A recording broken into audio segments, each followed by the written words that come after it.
নমস্কার, সকল ভক্ত বন্ধুদের সাদর আহ্বান জানাই বেদান্ত দর্শন ফেসবুক পেজে।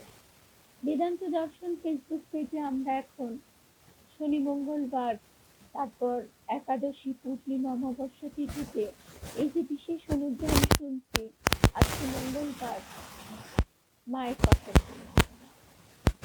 ঠাকুর বলতেন যে শনি মঙ্গলবার যেন আমরা বিশেষ করে ঈশ্বর চিন্তায় মনটা দিই, আর তিনি এই দিন দুটিতে বিশেষভাবে তার কাছে আসবার জন্য আহ্বান জানাতেন। এখানে সোমাকে দেখতে পাচ্ছি, স্বপ্নাদি, সোমা, শুভ সকাল। তা আজকে আমরা গতকাল দেবেন দাদার বাড়িতে আমাদের যে বিশেষ পাঠ ছিল মায়ের কথা, সবাই মাতৃ নামে মাতোয়ারা হয়ে গেছিল। তা এই সুরটি ধরেই এখনো অব্দি সেই ভাবটা যেন যাচ্ছে না, মনটা পুরো মাতৃময় হয়ে আছে। এইভাবে মায়ের সান্নিধ্যে, মায়ের স্মরণে, মননে, চিন্তনে আমাদের মন যেন সুন্দর থেকে সুন্দরতর হয়ে ওঠে। ঠাকুর মায়ের শ্রী চরণে সাষ্টাঙ্গ প্রণাম নিবেদন করে, শ্রী গুরুদেবকে স্মরণ করে আমরা তাহলে শুরু করছি আজকে মায়ের কথা। মায়ের কথায় মায়ের স্মৃতি শুনবো।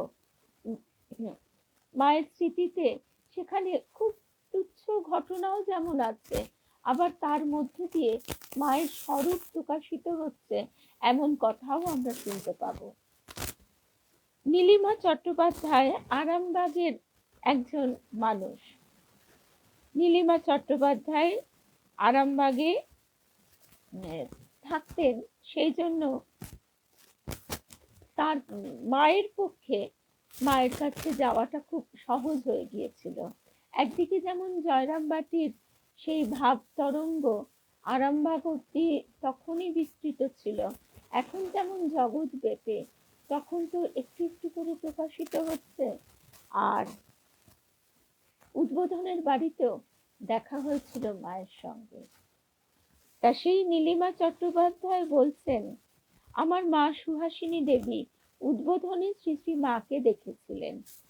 শ্রী শ্রী মা যেসব কথা ভক্ত মহিলাদের বলতেন এবং আমার মাকেও যা বলতেন, সেগুলি তিনি খাতায় লিখে রেখেছিলেন। গৌরীমা এবং ঠাকুরের কয়েকজন সন্তানের সান্নিধ্য লাভের সৌভাগ্য তার হয়েছিল। সুপ্রভাত শর্মিলাদি। আসলে ওই সময়ে গৌরীমাও তো খুব মায়ের কাছাকাছি থাকতেন, প্রায় নিত্যদিন ছিল গৌরী মায়ের যাতায়াত উদ্বোধনের বাড়িতে। তাছাড়া উদ্বোধনের বাড়িতে তখন ঠাকুরের পার্ষদ যারা, তাদেরও নিত্য আনাগোনা। মা যাদের সান্নিধ্য লাভ করেছিলেন তারা হলেন স্বামী ব্রহ্মানন্দ, মানে ঠাকুরের মানস পুত্র রাখাল মহারাজ, স্বামী শারদানন্দ শরৎ এবং স্বামী অভেদানন্দ কালী। মা তাদের কথাও তার খাতায় লিখে রাখতেন। মায়ের এই খাতা একদিন সরলা দেবী দেখেছিলেন। সরলা দেবী পরবর্তীকালে প্রব্রাজিকা ভারতী প্রাণা মাতাজি। তিনি খুব খুশি হয়ে বলেছিলেন, এটা তুমি খুব ভালো কাজ করেছো, একদিন মাও তো ঠাকুরের কাছে চলে যাবেন, লেখা থাকলে মাঝে মাঝে মন খারাপ হলে পড়ে শান্তি পাবে। তুমি পড়ো বা যেই পড়ুক, তারই মনে ভক্তি, ভালোবাসা ও পবিত্রতার ভাব জেগে উঠবে। কি সুন্দর কথাটা! আর সেই লেখাটা ছিল বলেই আজকে আমরা সুহাসিনী দেবীর কাছে এই কথাগুলো শুনতে পাচ্ছি মায়ের প্রসঙ্গে। মা তার খাতায় মায়ের সম্পর্কে যা লিখে রেখেছিলেন তাই এখানে তুলে ধরছি। সুপ্রভাত ভবানীদি। তা সুহাসিনী দেবী লিখছেন, আমার প্রথম সন্তান শান্তি হওয়ার পর দুটি যমজ মেয়ে হয়। কিছুদিন পর মেয়ে দুটি মারা যায়। স্বাভাবিকভাবেই আমার মন তখন খুব খারাপ। আমার বাল্যবন্ধু সরলাদি আমাকে মায়ের কাছে নিয়ে যায়। এটি 1918 সালের কথা, মানে ভাবলে অবাক লাগে, আজ থেকে খুব বেশি কিন্তু আগের কথা নয়, 18 থেকে 25 সাল, মানে 107 বছর আগের কথা। এই সামান্য সময়ে বহু মানুষ তো 80, 90, 100 বছরও জীবিত থাকেন।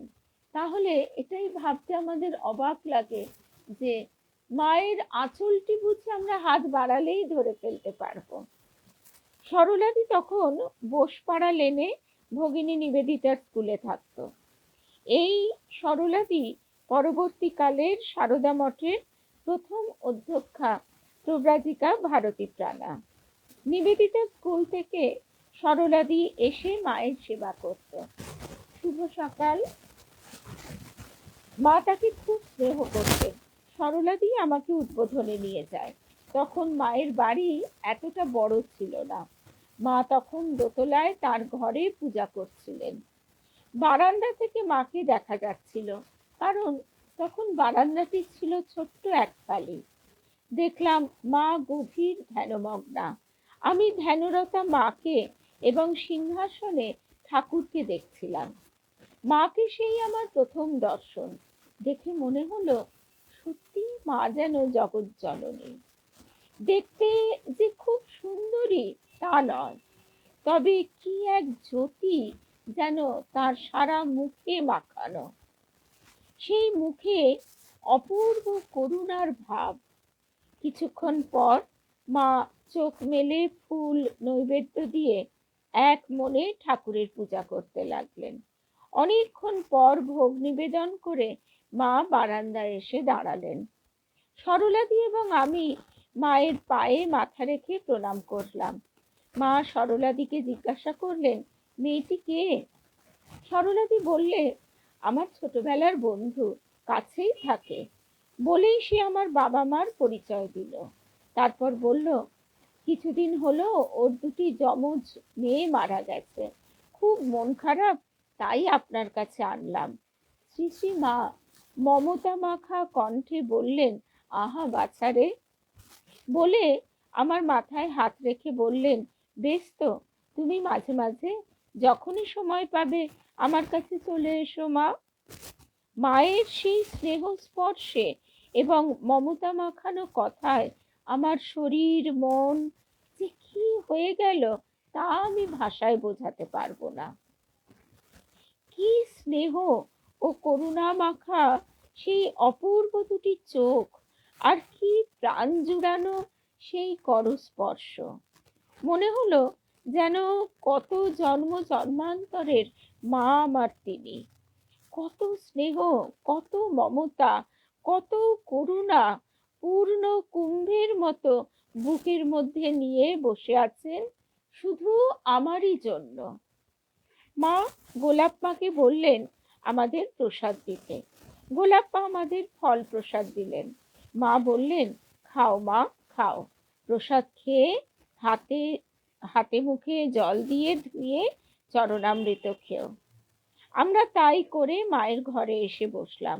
মা কত কথা বললেন।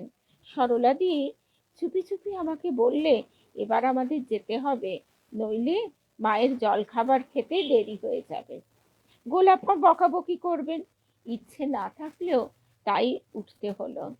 এই যে মায়ের অপার করুণা, অপার সান্নিধ্য, এই ভাবটির জন্য খুব যে বেশি তত্ত্বকথা লাগে তা না। এই ভাবটি আমাদের শুধু মায়ের মুখের দিকে তাকিয়ে থাকতে থাকতে আপনা হতেই আমাদের মনের ভেতরে একটা অপূর্ব স্নিগ্ধ প্রবাহ বয়ে যায়। মায়ের মুখের দিকে চেয়ে বসে থাকতে থাকতে মনে হয় আর ধ্যান জপেরই বা কি দরকার, ওই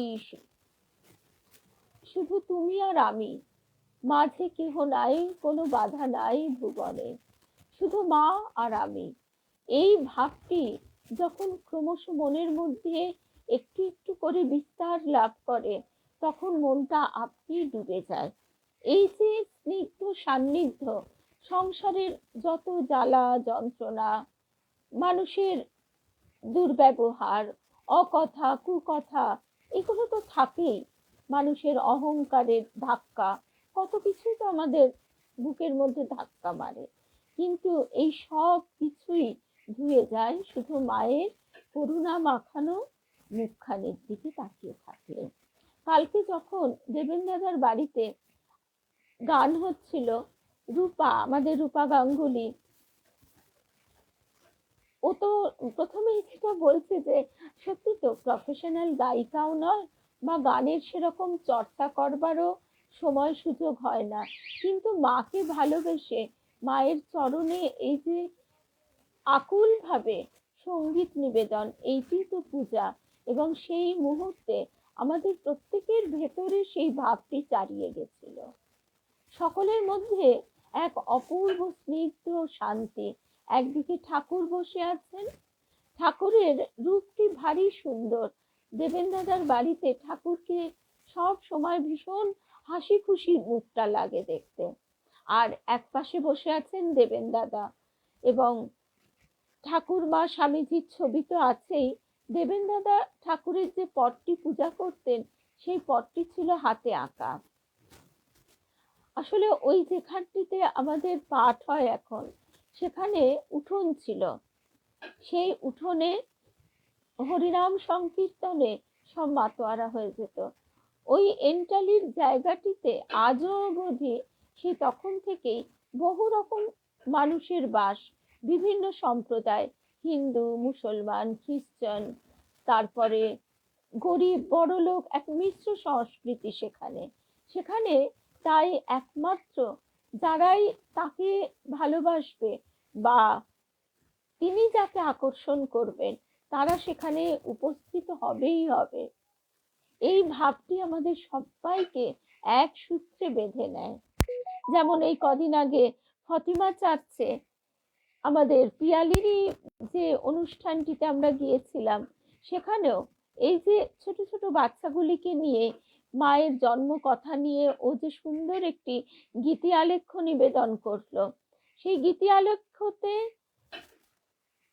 আমার কাজ ছিল তো সূত্রধরের। আর ছোট ছোট ছেলে মেয়েগুলি তারা এত উদ্দীপ্ত, এত প্রাণবন্ত, উৎসাহিত হয়ে সেই ভাব গ্রহণ করে তারা নাচ গানের মধ্যে দিয়ে আমাদের কাছে যেভাবে মায়ের জীবনের কাহিনীগুলো ছোট্ট ছোট্ট করে তুলে ধরছিল, যে সেই মুহূর্তে আবারও আমরা যেন সত্যি পৌঁছে গিয়েছিলাম মায়ের একেবারে কাছে। আর যে মেয়েটি সারু মা হয়েছিল, তা সে ছোট্ট একটি মেয়ে তো ছিলই মায়ের যখন বিয়ের সময়, সেই সারু মা। আর এক সারু মা হচ্ছে কিশোরী সারু মা। তার যে মুখের ভাব, মায়ের দিকে তার চেয়ে থাকা, দেখতে দেখতে তখনই মনে হচ্ছিল যে পিয়ালি এখানেই বুঝি সেই কুমারী পূজা ব্যবস্থা করে ফেলেছে। কারণ মা তো বলছেন যে আমি সকল জগতের সকল স্ত্রীলোকের মধ্যে আমিই আছি। সেই ভাবটি সেদিন আমরা সবাই অনুভব করেছি। এই মায়ের সান্নিধ্যের আনন্দ হচ্ছে এটাই। তাই এখানে যখন সুহাসিনী দেবী বলছেন ইচ্ছে না থাকলেও উঠতে হলো, আমাদেরও তাই মনে হয় যেন সর্বক্ষণই বুঝি মায়ের কাছটিতে মায়ের দিকে চেয়ে বসে থাকি।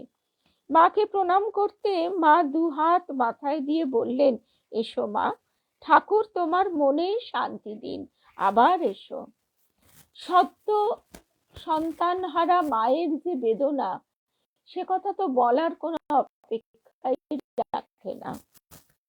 জীবন্ত জগৎ জননীকে প্রাণ ভরে দেখতে দেখতে সেদিনের মতো বিদায় নিলাম।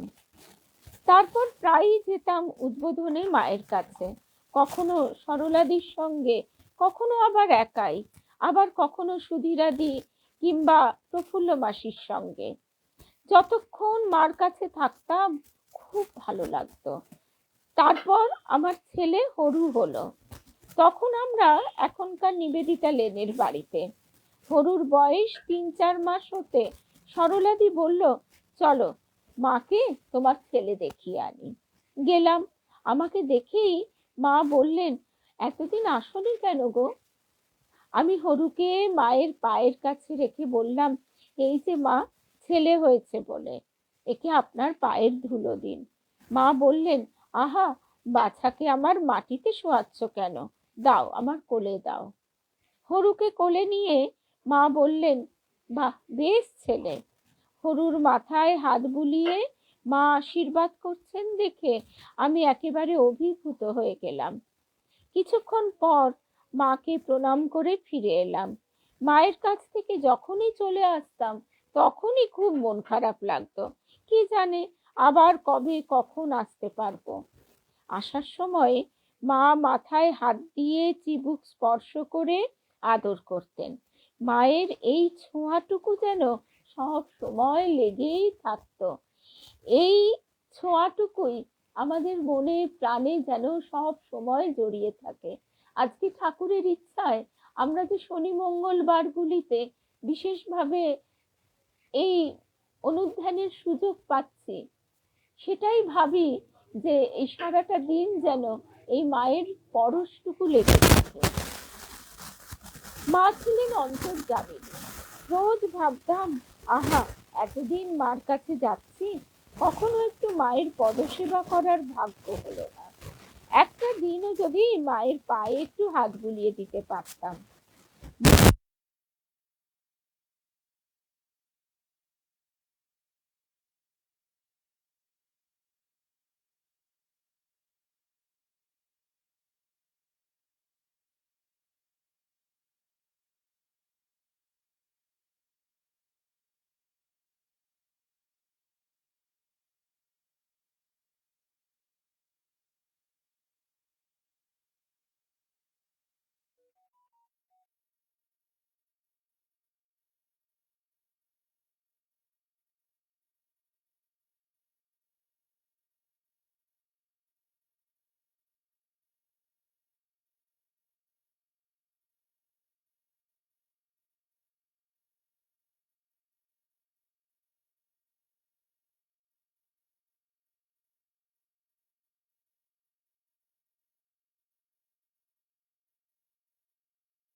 হ্যাঁ গো, এবার বুঝতে পেরেছি।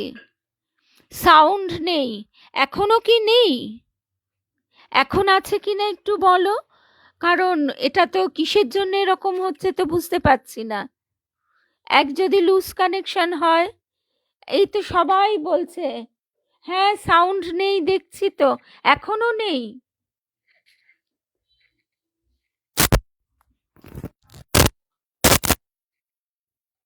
এখন দেখো, এখন আছে?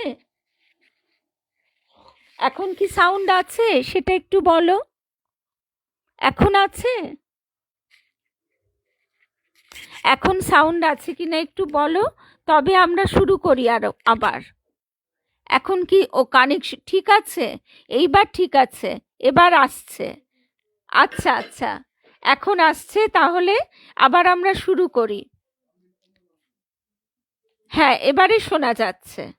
তাহলে আমরা আবার একটু আগে থেকে শুনতে শুরু করি। এখন আসছে, তাহলে আমরা সেইখানটায় চলে আসি যেখানে এই যে মা ছিলেন অন্তর্যামিনী। এইবার আসছে, মা ছিলেন অন্তর্যামিনী। রোজ ভাবতাম, আহা, এতদিন মার কাছে যাচ্ছি, কখনো একটু মায়ের পদসেবা করার ভাগ্য হলো না। একটা দিনও যদি মায়ের পায়ে একটু হাত বুলিয়ে দিতে পারতাম। মনের এই আকুতি মায়ের কাছে কখনো মুখ ফুটে বলতে পারিনি, গোলাপ মার ভয়ে। বললে হয়তো মা নিজেই এটুকু সেবার অধিকার দিতেন। মনের ইচ্ছে মনেই চেপে কাঁদতাম, আর মনে মনে বলতাম, মাগো, ঠাকুরকে তো দেখিনি, তোমার দয়ায় তোমাকে দেখলাম, তোমার কথা শুনলাম, তোমার চরণ স্পর্শ করলাম, আমার মাথায় মুখে তোমার স্পর্শ পেলাম, কিন্তু সংসারী বলে কি আমার একটুও সেবা নেবে না? তোমার পায়ে একটু হাত বুলিয়ে দেবার অধিকারও কি আমার নেই? এরপরে একদিন মায়ের কাছে গেছি। সেদিন শান্তি আমার সঙ্গে ছিল। শান্তি মানে সুহাসিনী দেবীর বড় মেয়েটি। ঘরে ঢুকে দেখি মা শুয়ে আছেন, 2-3 জন ভক্ত মেয়ে মেঝেতে মাদুরে বসে। আমি দূর থেকে দেখে মাটিতে মাথা রেখে মাকে প্রণাম করতেই মা সস্নেহে বললেন, এসেছো মা, বসো। শরীরটা ভালো যাচ্ছে না? শরৎ, গোলাপ, যোগিন, সরলা সবাই ব্যতিব্যস্ত আমাকে নিয়ে। আমার নিজেরই লজ্জা লাগছে। তবে কি জানো মা, দেহ ধারণ করলে দেহের ভোগ তো করতেই হবে। এই কথা বলে মা চুপ করে রইলেন। আমি মায়ের মুখের দিকে তাকিয়ে রয়েছি। কিছুক্ষণ পর আমার দিকে তাকিয়ে মা বললেন, বুড়ো হয়েছি, বাতে ধরেছে, হাতে পায়ে বড় বাতের ব্যথা, একটু টিপে দিলে আরাম হয়, তুমি একটু টিপে দেবে? একজন ভক্ত মহিলা তক্ষুনি উঠে বললেন, মা আমি দিচ্ছি। মা সস্নেহে তার দিকে চেয়ে বললেন, তুমি বসো মা, তুমি তো সেদিন কতক্ষণ দিলে, আজ সুহাস দিক। আমার মনের ভেতর তখন ঝড় বইছে। আনন্দে, বিস্ময়ে, আবেগে আমি আর নিজেকে সামলাতে পারছিলাম না। সঙ্গে সঙ্গে মায়ের পায়ে হাত বুলিয়ে দিতে দিতে মনে মনে বলছি, মাগো, তুমি অন্তর্যামিনী মা, তুমি আমার অন্তরের চাওয়া জেনেছো মাগো। চোখের জল উপচে পড়তে চাইছিল। আমার পরম পাওয়ায় বুক ভরা আনন্দের কান্না চেপে মাটিতে বসে মায়ের চরণে হাত বোলাতে থাকলাম। একটু পরেই মা বললেন, ও কি, মাটিতে ওভাবে বসে কি হয় মা? তুমি উঠে এই তক্তপোষেই বসে একটু জোরে জোরে টেপো। মায়ের আদেশ। মনে মনে ঠাকুর ও মায়ের কাছে ক্ষমা চেয়ে তক্তপোষে বসে অনেকক্ষণ মায়ের তুলতুলে নরম পা দুটি কোলে নিয়ে দেবতা, ঋষি, মুনির আরাধ্যা ও দুর্লভা আদ্যা শক্তির পদসেবা করলাম। একটু পরেই পাশ ফিরে শুয়ে মা বললেন, খুব আরাম হচ্ছে। মা পাশ ফিরে শুয়ে আছেন। আমি শান্তিকে ইশারায় ডেকে চুপি চুপি বললাম, আয় আয় মা, তুইও একটু মায়ের পায়ে হাত বুলিয়ে দে। শান্তি তার কচি কচি হাতে মায়ের পায়ে হাত বুলোচ্ছে দেখে মা হেসে বললেন, হোমা তুই, তোকে আর বুলোতে হবে না, বলে ওকে একটু আদর করে চুমু খেয়ে পাশে বসতে বললেন। মায়ের এই যে কথাগুলো শুনলাম, মায়ের এই শুভ সকাল আবিরা, তো মায়ের এই কথাগুলো শুনতে শুনতে না আমাদের কি প্রত্যেকের বুকের ভেতরটা ঠান্ডা হয়ে যাচ্ছে না? অবশ্যই হচ্ছে তো। এই জন্যেই সংসারের জ্বালা যন্ত্রণা সব কিছুর মধ্যে মায়ের মুখখানি যেন আমরা সব সময় মনের গভীরে, মনের গহনে ধ্যান করি। ধ্যানও করতে হয় না, মায়ের মুখের এমনই আকর্ষণী শক্তি যে মাকে ভোলাটাই কঠিন। মা বলতেন, কৃষ্ণকে সব রাখাল বালকরা কি করে পেয়েছিল? জপ, ধ্যান, যাগ, যজ্ঞ, তপস্যা তাই করে, নাকি আয়রে নেড়ে খারে বলে এ ওর মুখের এঁটো খাবারটা অবধি কৃষ্ণের মুখে তুলে দিচ্ছে? সেই দেখে ভাগবতকার বলছেন যে ওহো, কি আশ্চর্য ঘটনা! সবাই দেখে যাও যে নন্দের আঙিনায় ধুলিমুঠি নিয়ে আমাদের যোগী মুনি ঋষির আরাধ্য ধন, তিনি শিশুরূপে এইভাবে খেলা করছেন। মা যশোদা তাকে বেঁধে রাখছেন, কখনো বা মা যশোদা তাকে লাঠি হাতে তাড়া করছেন, আর কৃষ্ণ তার বাল্য লীলার মাধুরীর মধ্যে দিয়ে তিনি নিজেও যে এই লীলা আস্বাদন করছেন, এই মায়ার জগৎ, এসবই তো তারই খেলা, তারই সৃষ্টি। যখন কেউ এই বোধে স্থিত হয়, তখন তার কাছে দুঃখটাও দুঃখ নয়, সবই তখন তার অনুভূতি হয় যে এই সবই তো তারই লীলা, তারই খেলা। তখন ক্রোধ, হিংসা, বিদ্বেষ এগুলি আমাদের মন থেকে ধীরে ধীরে বুঝি চলে যেতে থাকে। বেশ কিছুক্ষণ পর গোলাপ মা এসে ঘরে ঢুকলেন। গোলাপ মাকে দেখেই তো ভয়ে আমার হাত আপনা থেকেই থেমে গেল। এইগুলো খুব মজার ব্যাপার। গোলাপ মাকে মা ভয় পায়। মা সেখানে রীতিমতো ছোট নতুন বউটির মতন চুপ করে থাকে। একদম ও রূপ দেখে মন ভরে না, আরো দেখার স্বাদ জাগে। সত্যি তাই। বেশ কিছুক্ষণ পর গোলাপ মা এসে ঘরে ঢুকলেন। গোলাপ মাকে দেখেই ভয়ে আমার হাত আপনা থেকেই থেমে গেল। এই বুঝি গোলাপ মা বকুনি দেবেন মায়ের তক্তপোষে বসেছি বলে। মা চোখ বুজেছিলেন, আর ভয়ে আমার হাত থেমে যেতেই মা চোখ চেয়ে বললেন, কি হলো গো? তারপর গোলাপ মাকে দেখে মা সব বুঝতে পারলেন। গোলাপ মা মাকে বললেন, আমাকে ডাকোনি কেন? মা কোমল কণ্ঠে বললেন, তোমরা তো সব সময়ই করছো, এদেরও তো মনে ইচ্ছে হয়, তাই আমি বলেছি। তক্তপোষে বসে পা টিপতে আমি ওকে বলেছি। মা তাড়াতাড়ি করে মেয়েকে আগলাবার জন্য গোলাপ মায়ের কাছে অমনি করে বলছেন। গোলাপ মা একটু হেসে আমার দিকে তাকিয়ে বললেন, দাও গো মেয়ে, দাও। এই প্রথম গোলাপ মাকে হেসে এভাবে কথা বলতে দেখলাম। গোলাপ মা হাসি মুখে মার ঘর থেকে চলে গেলেন। তারপরেও কিছুক্ষণ মায়ের পদসেবা করলাম। সন্ধ্যার মুখে মা বললেন, থাক মা থাক, এখন খুব আরাম লাগছে। কিছুক্ষণ পর মাকে প্রণাম করে বাড়ি ফিরলাম। বাড়ি ফিরে হাত দুটো দিয়ে আর কোনো কাজ করতে ইচ্ছে করছিল না। মনে হচ্ছিল মায়ের পায়ের ছোঁয়া লেগে রয়েছে হাত দুটোতে, অন্য কিছুতে হাত দিলে সেই ছোঁয়া হারিয়ে যাবে। কি অপূর্ব এই অনুভূতিগুলো যেন আমাদের সঙ্গে একদম মিলে যায়। আমরাও ঠিক এমনি করেই কি ভাবি না? আমাদেরও তো ঠিক এমনি করে মনে হয়, আমরাও এমনি করে তুলে রাখি ছোট্ট স্মৃতিটুকু, এই ছোট্ট মাধুর্যটুকু, যে সংসারের মধ্যে শত কাজের মধ্যে দায় দায়িত্ব কর্তব্যের মধ্যেও সেইটুকু নিয়ে আমরা রোমন্থন করি। কি সুন্দর! আর ইনি তো কারুর জন্যে লেখেননি, নিজের জন্যেই এই সুহাসিনী দেবী লিখে রেখেছেন একেবারে নিজের মনের কথাটি। এখানে এতটুকু বেশি কথা কিছু নেই। মনে হচ্ছিল মায়ের পায়ের ছোঁয়া লেগে রয়েছে হাত দুটোতে, অন্য কিছুতে হাত দিলে সেই ছোঁয়া হারিয়ে যাবে। বাড়ি ফিরে হাত দুটো দিয়ে আর কোনো কাজ করতে ইচ্ছে করছিল না। সেদিন রাত্রে আনন্দে আর ঘুম হয়নি। অন্তর্যামিনী মায়ের করুণার কথা ভেবে বারবার চোখের জলে বুক ভেসে যাচ্ছিল, বারবার চোখের জলে বুক ভেসে যাচ্ছিল। তারপরেও 2-3 দিন ধরে হাত দুটো দিয়ে কোনো কিছু করতে ইচ্ছে করছিল না। এই মাধুর্যের রেশটুকু নিয়ে কি শেষ করব? দেখি কটা বাজে,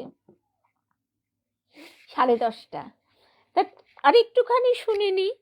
মায়ের কাছে সন্ধেবেলা শুনতাম, দুর্গা দুর্গা, শিব শিব, লক্ষ্মী নারায়ণ, হরি বল, গুরুদেব গুরুদেব, রাধা শ্যাম, গয়া গঙ্গা গঙ্গা ব্রহ্মবাড়ি, গোবিন্দ গোবিন্দ, জয় মা জগদম্বা। মায়ের কাছে যে ভালোবাসা পেয়েছি তার কোনো তুলনা হয় না। একদিন একজনকে মা বললেন, সব সময় ঠাকুরের কথা চিন্তা করবে, দেখবে মন আপনা আপনি শান্ত হয়ে যাবে। মায়ের এই কথাটি আমি সব সময় মনে রেখেছি। জীবনে যখনই দুঃখ কষ্ট পেয়েছি তখনই মায়ের কথাগুলি স্মরণ করে শান্তি পেয়েছি, শক্তি পেয়েছি। তাহলে আজকে এই অবধি শুনলাম। জয় রামকৃষ্ণ, জয় রামকৃষ্ণ। এই মাধুর্যের রেশটুকু নিয়ে মায়ের করুণা মাখা মুখখানির কথা চিন্তা করতে করতে আজকে সারা দিনটা আমাদের কাটুক।